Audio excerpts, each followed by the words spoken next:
Salam kepada semua saudara-saudari dalam Kristus Yesus. Hari ini kita akan belajar bahaya menghakimi dan cara penyelesaian.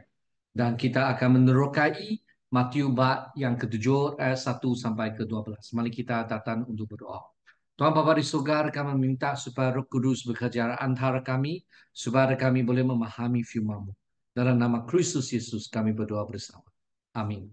Saudara-saudari, marilah kita mendengar firman Matius bab 7 ayat 1 sampai ke-12. Jangan menghakimi orang lain supaya kamu sendiri tidak dihakimi.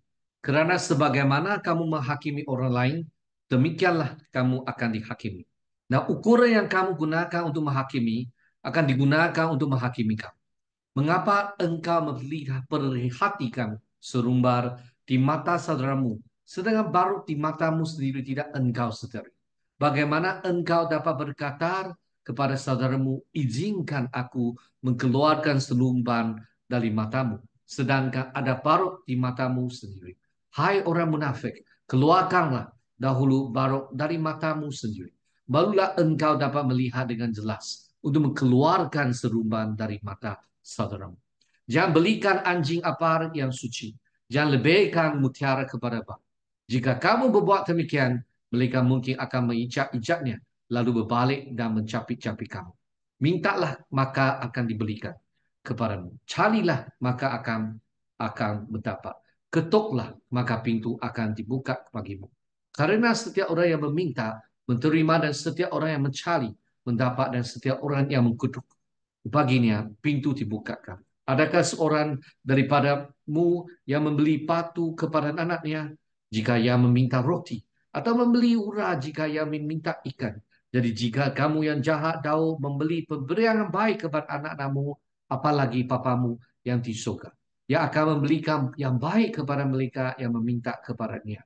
Segala sesuatu yang kamu kehendaki supaya orang berbuat kepadamu, berbuatlah demikian juga kepada mereka. Itulah isi seluruh hukum Taurat dan kitab para nabi.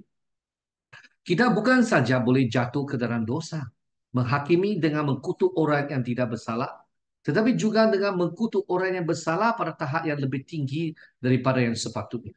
Jenis perhakiman ini juga merupakan kesalahan terhadap kehadiran sedang belas kasihan. Tanpa kasih sayang yang paling kuat dan lembut, kita dengan mudah menganggap seorang yang diakui bersalah lebih bersalah daripada yang sebenarnya. Kita cenderung melemaikan apa-apa kebaikan yang ditemui padanya. Kita tidak mudah dipujuk untuk percaya bahawa apa-apa kebaikan boleh kekal pada orang yang kita dapati ada sesuatu yang jahat. Semua ini menunjukkan kekurangan jelas dalam kasih yang rugi jitai kaiko. Tidak memiliki kejahatan yang tidak benar membuat kesimpulan yang tidak adil atau tidak baik daripada apa-apa premis sekalipun. Kasih tidak akan menyimpankan, mensimpulkan dari seseorang yang jatuh sekali dalam perbuatan dosa. Terbuka bahawa dia bersalah berbuat demikian. Bahawa dia secara kebiasaan bersalah melakukannya. Dan jika dia pernah bersalah secara kebiasaan, kasih tidak simpulkan bahawa dia masih begitu. Apatah lagi jika dia sekarang bersalah dalam hal ini, maka dia juga bersalah dalam hal lain. Semua petangkuran jahat ini berkaitan dengan penghakiman berdosa yang Tuhan kita ingatkan kita di sini dan yang kita perlu elakkan pada tahap tertinggi. Jika kita mengasihi sama ada Tuhan atau jiwa kita sendiri.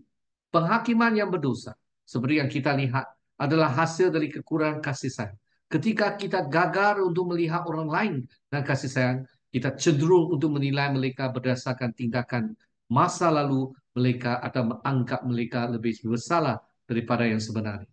Hari ini Allah pada hukuman yang tidak adil dan bahkan dapat menyebabkan kita memisah diri dari orang-orang yang membutuhkan kasih sayang dan pengampunan kita. Kasih di sisi lain tidak tergesa-gesa untuk menilai. Kasih bersifat sabar dan penuh perhatian. Kasih tidak melihat hanya dosa, tetapi juga potensi kebaikan dalam seseorang. Kasih melihat manusia secara keseluruhan dan segala kekurangan dan potensi mereka. Kasih adalah kekuatan yang dapat membantu kita untuk melihat orang lain dengan mata yang berbeza. Mata yang melihat kebaikan di tengah kesulitan. Oleh kerana itu, kita harus berhati-hati dalam menilai orang lain. Kita harus berusaha untuk melihat mereka melalui lensan kasih sayang. Kita harus berusaha untuk memahami apa yang mungkin mereka lalui dan apa yang mungkin mendorong mereka untuk bertindak seperti yang mereka lakukan. Kita harus berusaha untuk melihat kebaikan dalam mereka. Bahkan ketika mereka membuat kesalahan, kita harus ingat bahawa kita sendiri juga tidak sempurna dan membutuhkan kasih sayang dan perampunan Tuhan. Tetapi andaikan kita tidak menghukum orang yang tidak bersalah, juga tidak menghukum yang bersalah melebihi apa yang mereka lakukan. Namun kita mungkin masih belum terlepas sepenuhnya daripada perangkap. Kerana terdapat jenis ketiga perhakiman berdosa, yaitu menghakim sesiapa pun saja tanpa bukti yang mencukupi. Dan walaupun fakta-fakta yang kita kenalikan, andaikan itu benar, namun itu tidak membebaskan kita. Kerana ia sepatutnya tidak diandaikan dan dibuktikan dan sehingga ia dibuktikan. Kita seharusnya tidak membentuk sebarang penghakiman, saya ulangi, sehingga ia dibuktikan. Kerana kita juga tidak dimaafkan, walaupun fakta-fakta membenarkan bukti yang sangat kuat, melainkan bukti ini dikemukakan sebelum kita menjatuhkan hukuman, dan dibandingkan dengan bukti yang pihak lain, kita juga tidak boleh dimaafkan jika kita menjatuhkan hukuman penuh sebelum tertuduh berpeluang membela diri. Bahkan seorang Yahudi boleh mengajar kita perkara ini sebagai pelajaran keadilan semata-mata yang terpisah dari beras kasihan dan kasih persaudaraan. Adakah hukum kita, kata Dikotemus, menghakimi seseorang sebelum mendengarnya dan mengetahui apa yang dilakukan? Ya, seorang kafir boleh menjawab apabila ketua bangsa Yahudi ingin menghakimi tahanannya. Bukankah seorang Rom untuk menghakimi sesiapa pun sebelum orang yang dituduh berhadapan muka dengan penduduk-penduduknya dan diberi peluang untuk membela diri berkenaan jenayah yang dikenakan terhadapnya? Sesungguhnya kita tidak mudah jatuh ke dalam penghakiman yang berdosa. Sekiranya kita hanya mematuhi peraturan yang seorang lagi, Seneca, dari orang-orang Rom kafir ini mentegaskan telah menjadikan ukuran amalan beliau sendiri. Saya begitu jauh katanya daripada mudah mempercayai keterangan setiap orang atau sesiapa pun saja terhadap orang lain. Sehingga saya tidak mudah atau segera mempercayai keterangan seseorang terhadap dirinya sendiri. Saya sendiri sentiasa memberi peluang untuk pemikiran kedua dan sering kali nasihat juga. Pergilah engkau yang dipanggil seorang Kristian dan lakukan perkara yang sama agar yang orang kafir tidak bangkit dan menghukum engkau pada hal itu. Langkah pertama, bercakap secara beribadah. Langkah kedua, bawa saksi. Langkah ketiga, baru beritahu gereja. Tetapi betapa jarangnya kita harus mengkutuk atau menghakimi satu sama lain. Setidak-tidak betapa cepat kejahatan itu akan diperbaiki. Seandainya kita menjalankan mengikut aturan jelas dan tegas yang telah diajar oleh Tuhan, Yesus itu sendiri mengikut Matius bab ke-17, jika seseorang yang bersalah terhadapmu atau jika engkau mendengar atau percaya bahawa dia telah melakukannya, pergi dan beritahu kesalahannya kepadanya di antara engkau dan dia saja. Ini adalah langkah pertama yang harus kamu ambil.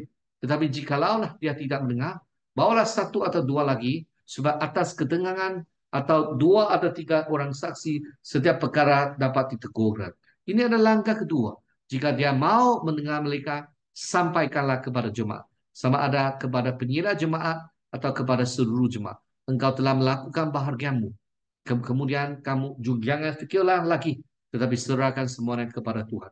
Mengelakkan kemudaratan semasa membantu orang lain. Tetapi andaikan Anda telah dengan selamat Tuhan mengeluarkan barat dari mata Anda sendiri, dan kini Anda dapat melihat dengan jelas sepihan atau barat yang ada di mata saudara Anda.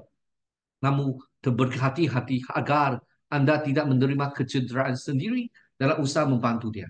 Masih jangan belikan apa yang suci kepada anjing. Jangan dengan mudah menganggap sesiapa termasuk dalam kategori ini. Tapi jika jelas kelihatan bahawa mereka layak menerima genggararan itu, maka janganlah kamu melemparkan mutiara Anda kepada babi. Berhati-hatilah dengan semangat yang tidak selaras dengan pengetahuan. Kerana ini adalah salah satu halangan besar dalam perjalanan mereka yang ingin menjadi sempurna seri papar surgawi mereka sempurna. Saudara-saudari mereka yang menginginkan ini tidak dapat menginginkan agar seluruh amat manusia turut mengambil bahagian dalam berkat yang sama. Abar kita sendiri pertama kali bahagian dalam pemberian surgawi. Bukti ilahi tentang perkara-perkara yang tidak kelihatan. Kita heran mengapa seluruh umat manusia tidak melihat perkara-perkara yang kita lihat dengan begitu jelas. Kita tidak ragu-ragu bahawa kita akan membuka mata semua orang yang kita bergaul dengan. Oleh itu kita menyilang semua orang yang kita temui tanpa melega-lega dan memaksa mereka untuk melihat sama ada mereka mau atau tidak. Dan dengan kegagalan semangat yang tidak tergawak ini, kita sering menderita dalam jiwa kita sendiri untuk menjaga pemanjaran kekuatan kita dengan sia-sia. Tuhan kita menambah perikatan yang diperlukan. Diperlukan untuk semua orang, tetapi seutamanya untuk mereka yang kini hangat dalam cinta pertama mereka. Jangan berikan apa yang suci kepada anjing. Dan janganlah lembarkan mutiara kamu kepada babi. Sebab jangan diajak-ajakannya dengan kakinya. Lalu ia berbalik mengkoyak kamu. Janganlah berikan apa yang suci kepada anjing. Berhati-hati sebelum menganggap sesiapa layak menerima gelaran ini. Sehingga ada bukti penuh dan tidak dapat disangka. Yang tidak dapat Anda tolakkan itu. Apabila telah terbukti dengan jelas dan tidak ada dipertikaikan bahwa mereka adalah orang yang tidak suci dan jahat. Bukan saja orang asing kepada, tetapi juga musuh kepada Tuhan. Kepada segala kebenaran dan kesucian sejati. Janganlah berikan apa yang suci, perkara suci itu, yang disebut dengan perketenganan kepada mereka. Ini, doktrin suci yang khas Injil, seperti yang tersembunyi dari zaman dan generasi dahulu. Dan sekarang hanya diketahui oleh kita melalui wahyu Yesus Kudus dan inspirasi Roh Kudus. Ya, tidak boleh direndahkan kepada orang-orang yang tidak tahu jika ada Roh Kudus. Memang bukan seperti betuta-tuta Kristus dapat mentahan diri dari menyatakan doktrin-doktrin ini dalam perhimpunan besar, di mana beberapa dari mereka mungkin hadir tidak halus berbicara, baik orang mau mendengar atau tidak. Tetapi ini bukan masalah bagi orang Kristen biasa. Mereka tidak memiliki sifat yang mengkeringkan itu. Mereka tidak berada di bawah kewajiban apapun untuk membaksa kebenaran-kebenaran besar dan mulia. Ini kepada mereka yang mententang dan menghujat, yang memiliki memusuh yang berakar adanya. Tidak, mereka seharusnya tidak melakukan itu. Lebih baik mempimpin mereka sesuai dengan kemampuan mereka untuk menerima. Jangan memulai pencakapan dengan mereka tentang pengampunan dosa dan karunia Roh Kudus. Tetapi berbicaralah dengan mereka dengan cara mereka sendiri dan berdasarkan prinsip-prinsip mereka sendiri. Dengan epikur yang rasional, terhormat dan tidak adil. Berargumenlah tentang kebenaran, kesederhanaan dan penghakiman yang akan datang. Ini adalah cara yang paling mungkin untuk membuat Felix Camero simpanlah topik-topik yang lebih tinggi daripada orang-orang dengan pencapaian yang lebih tinggi. Saudara-saudari, jangan lupa, jangan juga kamu melemparkan mutiara kepada babi. Jangan sangat enggan untuk membuat penghakiman ini terhadap mana-mana orang. Tetapi jika fakta itu jelas dan dia dapat disangkal, jika ia jelas tanpa perhatian pertikaian, jika babi-babi ini tidak berusaha untuk menyamar diri mereka, tetapi sebaliknya memegang dalam keabai mereka, tidak berpura-pura suci sama ada dalam hati atau kehidupan, tetapi melakukan segala kecemasan dengan tamak. Maka jangan kamu melemparkan mutiara kamu kepada mereka. Jangan bercakap kepada mereka tentang misteri-misteri kerajaan surga. Tentang perkara-perkara yang mata tidak pernah lihat dan telinga tidak pernah dengar. Yang akibatnya kerana mereka tidak mempunyai saluran pengetahuan lain, tiada teria rohani. Dan tidak dapat masuk ke dalam hati mereka untuk memahaminya. Jadi saudara-saudari jangan beritahu kepada mereka janji yang sangat besar dan berharga yang telah Tuhan berikan kepada kita dalam anak kasih. Apa konsep yang mereka miliki tentang menjadi peserta sifat ilahi yang bahkan tidak ingin melepaskan diri dari kebusukan yang ada di dunia melalui nafsu, sama seperti pengetahuan babi tentang mutiara. Dan selera mereka terhadapnya. Begitu juga selera mereka terhadap hal-hal mendalam tentang Tuhan. Begitu juga pengetahuan mereka tentang misteri Injil yang tergedam dalam rumput dunia ini, dalam kesenangan duniawi, keinginan dan kekhawatiran. Oh, jangan buang mutiara-mutiara itu kepada mereka agar mereka tidak menginjak-injaknya, agar mereka tidak sama sekali menghina apa-apa yang tidak dapat mereka fahami dan memburuk-burukkan perkara-perkara yang tidak mereka fahami atau ketahui. Tidak mungkin ini bukan satu-satunya kesulitan yang akan timbul. Tidak akan mengharaikan jika mereka sesuai dengan sifat mereka. Berbalik dan bercapi-capi Anda. Jika mereka membalas kebaikan Anda dengan kejahatan, kutukan untuk berkat dan kepujian untuk niat baik, Anda berkitu pemusuhan fikiran duniawi terhadap Tuhan dan segala hal tentang Tuhan. Inilah layanan yang Anda harus jangka daripada mereka. Jika Anda menawarkan kepada mereka perhinaan yang tidak dapat dimanfaatkan dengan berusaha menyelamatkan jiwa mereka daripada kematian untuk menarik mereka seperti kayu api dari kebakaran. Namun Anda tidak perlu berputus asa sepenuhnya terhadap mereka yang buat masalah. Berbaling semula dan menyelah Anda. Kerana jika semua ujar dan layang Anda gagal, masih ada satu lagi penawar yang tersisa dan satu yang sering didapati berkesan. Apabila tiada kaedah lain yang berhasil, ini adalah doa. Oleh itu, apa saja yang Anda inginkan atau perlukan, sama ada untuk orang lain atau untuk jiwa Anda sendiri, mintalah maka akan diberikan kepadamu. Carilah maka kamu akan mendapat. Ketuklah maka pintu akan dibuka bagimu. Abaian perkara ini adalah harangan persa ketiga kepada kesucian. Kita tidak memiliki kerana kita tidak meminta. Betapa lemah lembut, betapa rendah hati, betapa penuh dengan kasih sayang dengan Tuhan dan manusia. Kamu mungkin telah menjadi pada hal ini jika kamu hanya meminta. Jika kamu terus tekun dalam doa. Oleh itu sekarang, setidak-tidaknya mintalah. Dan dia akan diberikan kepadamu. Mintalah. Agar kamu dapat mengalami sepenuhnya dan mengamalkannya dengan sempurna. Keseluruhan agama yang telah Tuhan tidak gambarkan dengan begitu indah di sini. Ya, kemungkinan akan diberi kepadamu untuk menjadi kudus seperti dia kudus. Baik dalam hati maupun dalam segala tingkah laku. Carilah dengan cara yang telah dia tetapkan. Dalam menyelidiki kitab suci. Dan mendengar firman-Nya. Dalam merenunginya dan berpuasa. Dalam mengambil bahagian dalam perjamuan Tuhan. Dan pasti kamu akan menemukan. Kamu akan menemukan mutiara yang sangat berharga itu. Iman yang mengalahkan dunia. Kedamaian tiada dapat dibelikan oleh dunia. Kasih yang merupakan jaminan warisanmu. Ketuklah, teruslah berdoa. Dan dalam setiap cara Tuhan lain, ya, jangan lelah atau tawar. Teruslah maju ke arah sasaran. Jangan menerima pentolokan. Jangan biarkan dia pergi sampai ke dia memberkatimu. Dan pintu belas kasihan, kekudusan dan surga akan dibukakan bagimu. Mari kita datang berdoa.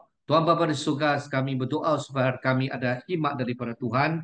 Jangan kami menghakimi orang dengan cara yang salah, tetapi kami ada cara untuk mencari Tuhan dan mendapatkan kebenaran Tuhan. Bantulah kami menjadi seorang yang beras kasihan, menjaga mereka yang susah. Dalam nama Kristus Yesus kami berdoa. Amin. Semoga Tuhan memberkati kamu dan juga sekeluarga. Kita jumpa